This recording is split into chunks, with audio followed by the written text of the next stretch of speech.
এই জাদুকরি থাবা যে কোনো মানুষের ৩টি ইচ্ছা পূরণ করতে পারে, কিন্তু প্রতিবার একটি ইচ্ছা পূরণ হলে থাবার একটি করে আঙুল বাকিয়ে যায়, আর যখন এটি নতুন মালিকের কাছে যায় তখনই সেই আঙুলগুলো আবার সোজা হয়।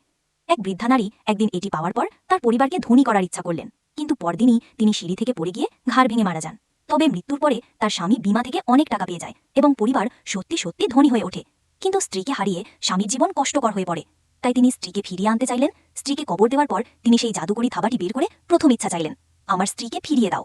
পরক্ষণেই কিছু অদ্ভুত ঘটতে শুরু করল। বাড়ির সব লাইট ঝাপসা হয়ে গেল। তিনি শুনতে পেলেন স্ত্রীর গলার চিৎকার, কিন্তু যতই খুঁজলেন স্ত্রীকে দেখতে পেলেন না। শুধু কণ্ঠস্বর ভেসে আসছিল, কিন্তু কেউ চোখে পড়ছিল না।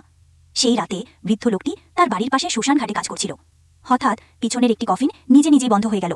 সে দ্রুত এগিয়ে গিয়ে দেখার চেষ্টা করল। যখন সে পিছনে ঘুরে তাকাল তখন সে দেখল মৃত স্ত্রীর ছায়া।